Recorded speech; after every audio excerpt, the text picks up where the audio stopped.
Hello प्यारे बच्चों, welcome to are के सी चैनल। तो प्यारे बच्चों, हम लोग पिछले वीडियो में पढ़ चुके थे कि विद्युत द्विध्रुव की स्थितिज ऊर्जा। ठीक है, तो अब हम लोग इस वीडियो में पढ़ने वाले हैं विद्युत फ्लक्स। ठीक है, तो विद्युत फ्लक्स क्या है, इसके बाद में कुछ घन कोण के बारे में बताएंगे आप लोगों को, क्योंकि इसके बाद जो अगला जो टॉपिक आएगा गॉस प्रमेय। ठीक है, जो कि एग्जाम में हमेशा पूछता है। तो गॉस प्रमेय को पढ़ने से पहले ये विद्युत फ्लक्स और ये घन कोण के बारे में जानना जरूरी होता है। ठीक है, तो चलिए देखते हैं। तो सबसे पहले क्या है विद्युत फ्लक्स।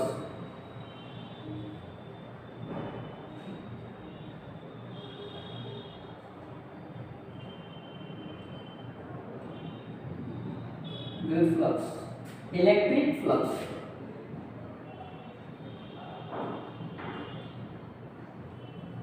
इलेक्ट्रिक फ्लक्स, ठीक है। तो इलेक्ट्रिक फ्लक्स और कुछ नहीं है, एक तरह के विद्युत बल रेखा की संख्या है। ठीक है, जिस तरह से आप लोग को विद्युत बल रेखा के बारे में पढ़ा चुके हैं कि एकांक धनावेश जिस काल्पनिक वक्रपथ पर गति करता है उस काल्पनिक वक्रपथ को क्या कहते हैं, विद्युत बल रेखा या विद्युत क्षेत्र रेखा कहते हैं। लेकिन उस चीज से रिलेटेड इसका भी कंसेप्ट है, ये एक तरह का विद्युत बल रेखा है, लेकिन इसका एक कंडीशन पे वो विद्युत बल रेखा विद्युत फ्लक्स बन जाती है। ठीक है, जैसे कि मान चलिए कि ये देखिए, ये कोई धनात्मक आवेश है। ठीक है, ऐसा यहाँ पे ले लेते हैं, ये कोई धनात्मक पृष्ठ है। इसके बाद में यहाँ पर एक और पृष्ठ जो ऋणावेश है। तो यहाँ पर जैसे ये धनात्मक से ऋणावेश ले लेंगे तो क्या करेगा, इसमें से बल रेखा निकल कर इसमें जाएगी। ठीक है, इस तरह का। ठीक है, इस तरह का, क्योंकि एक दूसरे में क्या आकर्षक होगा, एक दूसरे को आकर्षित करेगा। तो क्या होगा, अब इस एरिया में मान के चलो कि यहाँ पर कोई भी हम धनात्मक आवेश ले लिए, एकांक धनावेश ले लिए, यहाँ पर एकांक धनावेश ले लिए, तो जैसे ही रखेंगे तुरंत इसको प्रतिकर्षित करेगा, कहाँ भेजेगा, ऋणावेश पे भेजेगा। अगर ये पास है तो इस तरह का आकृति रहेगी। ठीक है, इस तरह की आकृति होगी, विद्युत बल रेखा धनावेश से निकलकर ऋणावेश की ओर जाती है। लेकिन अगर इसको दूर कर दें तो दूर कर देंगे तो कुछ इस तरह का कंडीशन बनेगा, यहाँ पर कुछ इस तरह का कंडीशन बनेगा।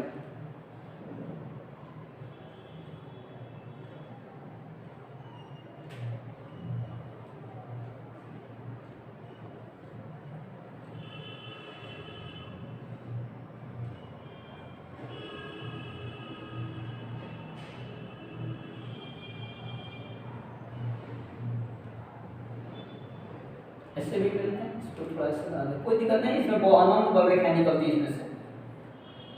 ठीक है, इसमें से अनंत बल रेखाएं निकलती है, लेकिन अपने हिसाब से जितना भी मन है उतना ले सकते हैं।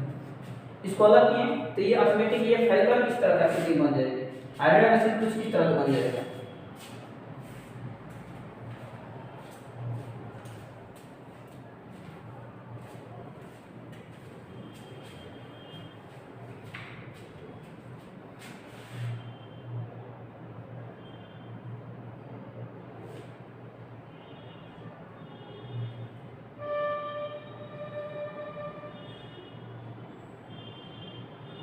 इस तरह का। ठीक है, और भी बनाना है, बना सकते हैं जितना भी, इस तरह का। ये इस तरह का हो जाएगा। जैसे ही पास लाएंगे ये सब आपस में ज्वाइंट कर हो जाए स्टार्ट हो जाएगा, जब अलग करेंगे इस तरह का आकृति होगी। ठीक है, ये विद्युत बल रेखा होती है, ये विद्युत बल रेखा होती है। लेकिन हमें पढ़ना है विद्युत फ्लक्स। तो ये क्या होता है कि किसी भी आवेशित पृष्ठ से, किसी भी आवेशित पृष्ठ से, ठीक ना, लंबवत निकलने वाली विद्युत बल रेखा। ठीक है, इसमें से बहुत सारी बल रेखा निकलती है, लेकिन विद्युत फ्लक्स वह बल रेखा होती है जो कि पृष्ठ से लंबवत निकलती है या पृष्ठ में लंबवत प्रवेश करती है। अगर ऋणात्मक रहेगा, अगर ऋणात्मक आवेशित पिंड रहेगा तो उसमें बल रेखा प्रवेश करेगी, अगर धनात्मक रहेगा तो इससे बाहर निकलेंगे। तो यहाँ पर विद्युत फ्लक्स उन बल रेखाओं को कहते हैं जो कि पृष्ठ से लंबवत निकलती है या लंबवत प्रवेश करती है। ठीक है, तो कैसे डिफाइन करेंगे, यहाँ पर किसी आवेशित पृष्ठ से लंबवत बाहर निकलने वाली या लंबवत प्रवेश करने वाली विद्युत बल रेखाओं की संख्या को विद्युत फ्लक्स कहते हैं। फ्लक्स का मतलब होता है संख्या, बल रेखाओं की संख्या को फ्लक्स कहा जाता है। आज चूंकि ये बल रेखाएं विद्युत बल रेखाएं होती हैं, इसलिए इसको विद्युत फ्लक्स कहा जाता है। ठीक है, तो विद्युत फ्लक्स किसे कहते हैं? किसी आवेशित पृष्ठ से लंबवत बाहर निकलने वाली या लंबवत प्रवेश करने वाली बल रेखाओं की संख्या को, ठीक है, विद्युत फ्लक्स कहते हैं। ठीक है, इसको हम फाई ई से सूचित करते हैं। कैसे? फाई ई से, इलेक्ट्रिक फ्लक्स। ठीक है, तो ये दो प्रकार का होता है। एक होता है धनात्मक विद्युत फ्लक्स, दो प्रकार के, एक होता है धनात्मक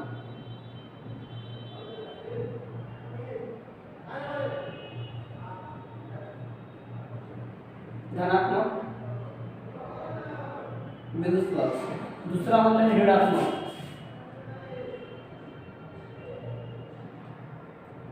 ऋणात्मक विद्युत फ्लक्स।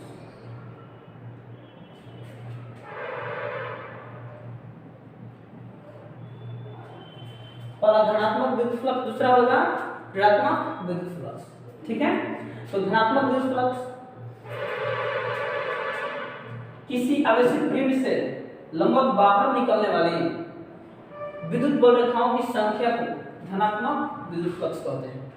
ठीक है, किसी आवेशित पिंड से लंबवत बाहर निकलने वाली विद्युत बल रेखाओं की संख्या को धनात्मक विद्युत फ्लक्स कहते हैं। ऋणात्मक में किसी आवेशित पृष्ठ में लंबवत प्रवेश करने वाली विद्युत बल रेखाओं की संख्या को ऋणात्मक विद्युत फ्लक्स कहते हैं। ठीक है, तो ये हो गया विद्युत फ्लक्स। इसके फॉर्मूले की तो बात कर लेते हैं।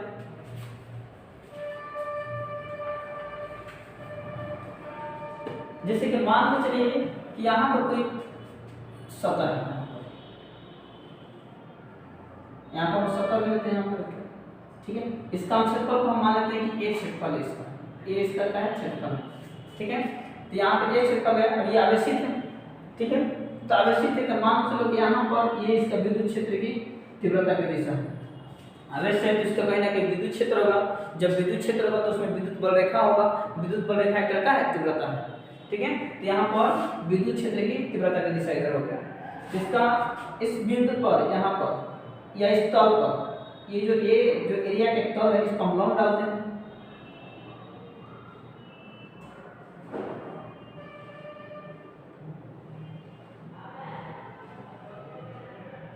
यहाँ पर हम एक लंब डालते हैं।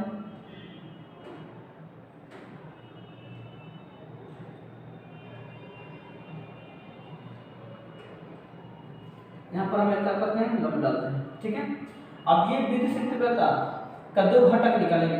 एक घटक इस लंब की दिशा में टूटेगा, ठीक है, और दूसरा एक इधर टूटेगा यहाँ पर। ठीक है, एक घटक इधर इसके साथ मान चल क्या है? ये थीटा को बनाया है। विद्युत क्षेत्र तीव्रता इस लंब के साथ कितना? ये जो लंब जो देख रहे हो इस तरह नहीं है, ये लंब इस तरह का है। ठीक है, लेकिन चूंकि बोर्ड ऐसा है तो 3 डायमेंशनल फिगर इस पर नहीं बन पाएगा। लेकिन इसको ये जो बोलेगा ऐसे नहीं है, क्या है? ऐसे है। ठीक ना, ये विद्युत क्षेत्र तीव्रता का दिशा है।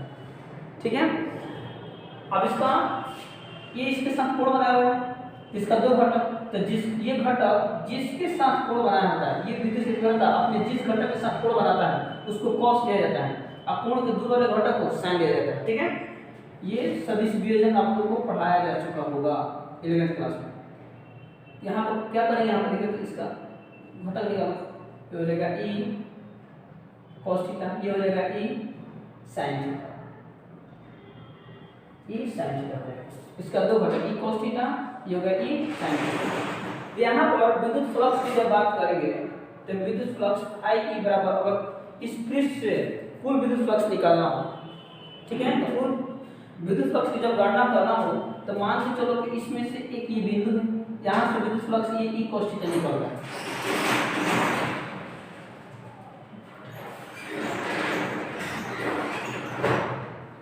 तो इस बिंदु से एक विद्युत फ्लक्स ई cos थीटा निकल रहा है, तो पूरा जो एरिया से कितना निकलेगा? छोटा सा जो एरिया है इतना, इससे ई cos थीटा निकल रहा है, तो पूरे एरिया से, तो इसी से मल्टीप्लाई करेंगे तो पूरा विद्युत फ्लक्स निकल जाएगा। तो यहाँ पर हो जाएगा, अरे कुल विद्युत फ्लक्स बराबर ए गुणे ई cos थीटा।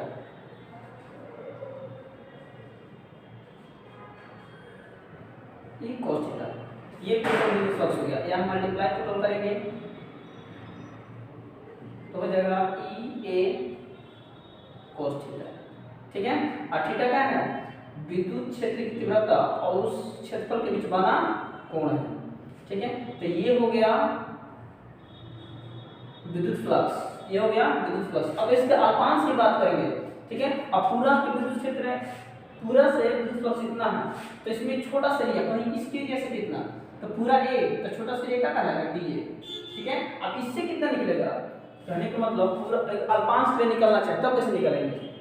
तो अल्पांश के लिए चूंकि अब एरिया छोटा लेंगे, एरिया जब छोटा लेंगे तो विद्युत फ्लक्स भी छोटा निकलेगा, वहां से कम ही निकलेगा ना, तो पूरा में फाई डी। लेकिन अगर अल्पांश की बात करेंगे, अल्पांश के लिए अल्पांश में फाई का मान क्या हो जाएगा? डी फाई, डिफरेंशिएट ऑफ विद्युत फ्लक्स, इलेक्ट्रिक फ्लक्स। ठीक है, यहाँ पर हो जाएगी। अब चूंकि ई तो हमेशा वही नहीं रहेगा, ठीक है, छोटा एरिया हो चाहे बड़ा, ये बड़ा पूरा कम नहीं रहेगा क्योंकि आवेश का मान समान है। तो अब क्या करेंगे एरिया, अब यहाँ पर डी फाई है, तो यहाँ पे क्या हो जाएगा, एरिया क्या हो जाएगा, डी ए हो जाएगा, डी ए cos थीटा। तो अल्पांश के लिए ये हो जाएगा। ठीक है, अब यहाँ पर हम लोग को कुछ क्वेश्चन बन रहा है होगा कि यहाँ पर cos थीटा के लिए, क्योंकि ये cos थीटा इस तौर पे क्या है, लंबवत है इस तरह का। ठीक है, और चूंकि लंबवत निकलने वाली रेखाओं को ही क्या कहा जाता है, विद्युत फ्लक्स कहा जाता है। ये लंबवत नहीं है, ये इस एरिया का है समानांतर है, तो समानांतर नहीं। ठीक है, जो लंबवत निकलेगी, जो रेखा लंबवत निकलेगी वही विद्युत फ्लक्स कहलाएगा। ठीक है, यहाँ पर ये इसके लंबवत है क्योंकि इसके लंब डाला गया है। अगर यहाँ पर नाम यहाँ पे इन नाम, ठीक है, यहाँ पर कोई पी नाम दे रहे हैं, तो इस तरह से हो जाएगा डी फाई बराबर E D A cos theta हो जाएगा। अब इसका देखते हैं मात्रा। ठीक है, तो इतना आपको निकाल सकते हैं।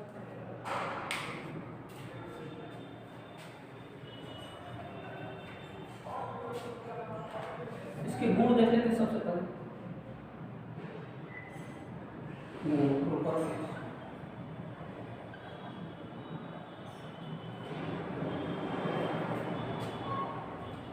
तो सबसे पहले गुण में क्या होगा, यह अदिश राशि होती है, विद्युत फ्लक्स अदिश राशि होती है।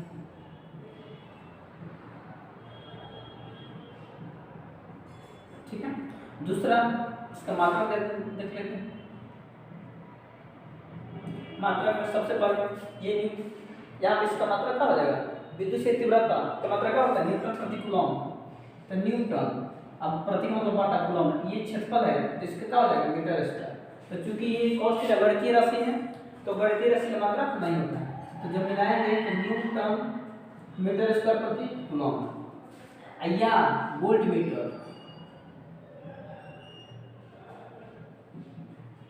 वोल्ट मीटर, वोल्ट मीटर की मात्रा होता है। ये आपका अगला चैप्टर में पता चलेगा कहाँ से यहीं से लिया गया है। ठीक है, तो यहाँ पे आप लोग का विद्युत फ्लक्स का मतलब न्यूटन मीटर स्क्वायर प्रति कूलम या वोल्ट मीटर होता है। तीसरा देखते हैं इसका बीमा। तो बीमा में आप लोगों को निकालना पड़ेगा बीमा। ठीक है, तो ई का बीमा, तो ई यहाँ से निकालो। ओके, मैं यहाँ से ये बल है, तो बल का बीमा क्या होता है, ml 3/2। अब कूलम में इसका बीमा क्या हो जाएगा, 80। ठीक, तो इसके बाद में मीटर स्क्वायर, इसका बीमा क्या हो जाएगा, L2। यहाँ पे मल्टीप्लाई कर देंगे यहाँ पे, तो L यहाँ पर 1 है, 2 1 क्या हो जाएगा 3, ml3। इसके बाद में अब t ऊपर जाएगा तो माइनस में माइनस 1 हो जाएगा, तो -2 -1 -3, यानी t इनवर्स 3। a ऊपर जाएगा तो a इनवर्स 1, ये इसका हो जाएगा बीमा। ठीक है, स्क्रीनशॉट ले लीजिए।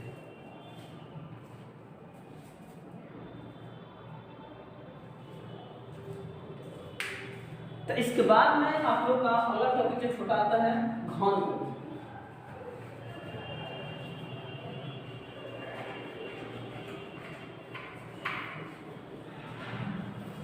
घनफूल,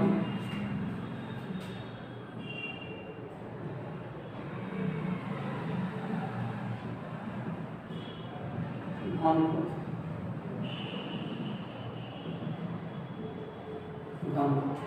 क्यूब एंगल, क्यूब एंगल। तो क्यूब एंगल क्या है?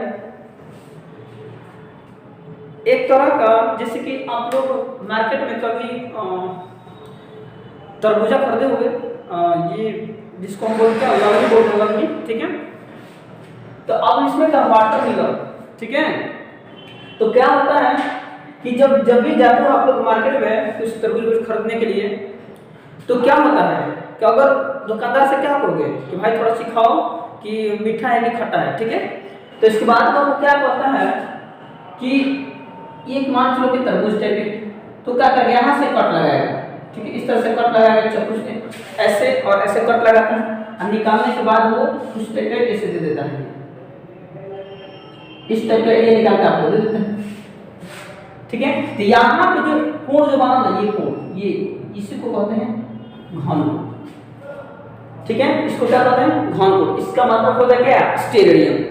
सप्तक कोण का मतलब रेडियन, और घनकोण का मतलब स्टेरेडियन होता है। घनकोण को ओमेगा से सूचित किया जाता है, ओमेगा से सूचित किया जाता है, ठीक ना। तो ये जो देख रहे हो, ये जो एरिया, ये कहलाता है घनकोण। पूरा का पूरा, अगर मान ये छोटा सा लेके हो जाएगा डी ओमेगा, पूरा का पूरा क्या हो जाएगा ओमेगा। ये पूरा या जो गोला है उसके केंद्र पर जो ये कोण बनता है ये, ठीक है, उसको हम बोलते हैं क्या? घनकोण ओमेगा, ठीक है। इसका छोटा सा पार्ट करेंगे तो डी ओमेगा, ठीक है।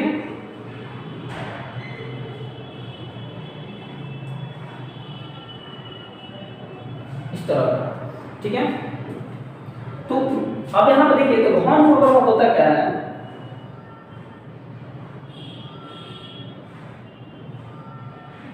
घनकोण बराबर होता है गोले का पृष्ठीय क्षेत्रफल,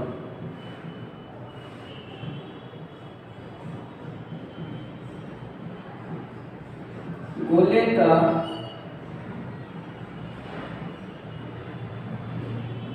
पृष्ठीय क्षेत्रफल बटा में त्रिज्या का स्क्वायर,